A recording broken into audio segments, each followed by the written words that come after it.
Je me trouve présentement à Montréal et aujourd'hui se tenait une conférence de presse organisée par Réinfo Québec sur une action qu'ils ont fait l'année dernière. Ils ont fait une mise en demeure au Collège des médecins ainsi que d'autres entités et organisations concernant la santé des citoyens. Nous sommes ici pour parler justement avec des médecins pratiquants et non pratiquants. Donc, je vous laisse regarder le reportage complet. Donc, je suis présentement avec Bernard Massy. Bernard Massy, vous avez un PhD en microbiologie. Vous avez été également sur le panel décisionnel de la Commission d'enquête nationale citoyenne. Et aujourd'hui, vous avez convoqué les médias, bien sûrement, et avec des médias indépendants, pour parler justement que vous aviez fait l'an dernier une action. Oui, en fait, on pense qu'on est rendu à l'étape où on doit poser des actions plus concrètes. On est conscient que notre rapport de force n'est pas très avantageux parce que il semble que le Collège des médecins soit bien appuyé par le gouvernement puis par le système de justice. Puis il ne semble pas, en tout cas, de la façon dont ils ont répondu à toutes les questions qu'on leur a posées, toutes les lettres qu'on a envoyées où, comme disait Robert, l'absence de réponse, c'est la réponse. J'avoue que c'est très surprenant, c'est décevant parce que, bon, j'étais pas au courant de toutes les réglementations qu'on trouve sur le code de déontologie du Collège des médecins, puis je me suis mis à lire parce que, bon, il y a eu de mes amis qui ont été poursuivis en vertu de ça. Lorsqu'on lit ce qui est marqué dans ce livre-là, on ne peut pas être en désaccord avec ça. Tout semble tout à fait correct. C'est un peu comme les dispositions qu'on a dans la Charte des droits et libertés. Hein? On ne peut pas être en désaccord avec ça. Ça semble être correct pour assurer un bon fonctionnement de la société.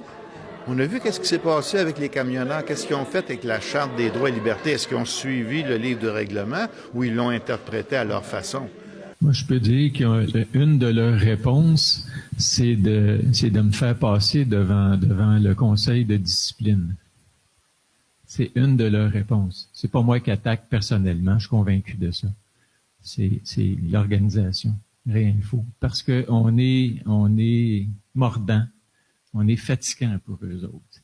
Et puis, ils cherchent à nous divertir, à divertir notre attention. Robert Béliveau, comme vous le connaissez, M. Béliveau, ancien médecin, oui. J'ai appris aujourd'hui, durant la conférence, que vous aviez reçu des représailles du Collège du médecin, même lorsque vous n'exerciez même plus la médecine. Pouvez-vous nous en parler? Ça a commencé par deux plaintes que j'ai pris avec un verre d'eau, là.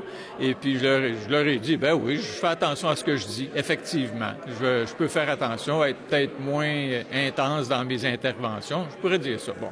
Après ça, celle qui a déposé la plainte contre moi, c'est une plaignante quérulente. C'est un mot que je connaissais pas, là. C'est utilisé, qui insiste, là, qui veut ma peau, là, elle veut. Puis elle a continué à faire des plaintes.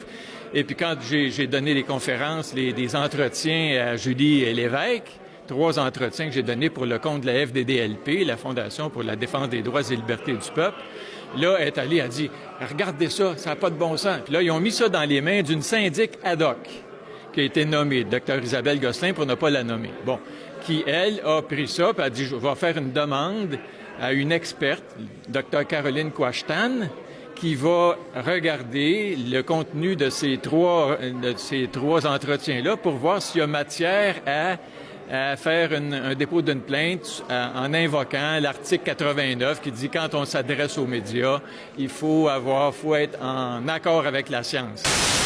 Donc, comme vous le savez, YouTube continue de censurer les contenus comme les contenus concernant la COVID-19 ainsi que vous savez quoi, mais je vous amène au lien dans la description de cette vidéo pour aller regarder le reportage complet sur Rumble puisque ce site nous permet de pouvoir vous montrer l'autre côté de l'histoire. Donc, n'oubliez pas le lien dans la description et si vous voulez signer notre pétition à nomoreshot.ca, également, n'oubliez pas de signer la pétition. Merci.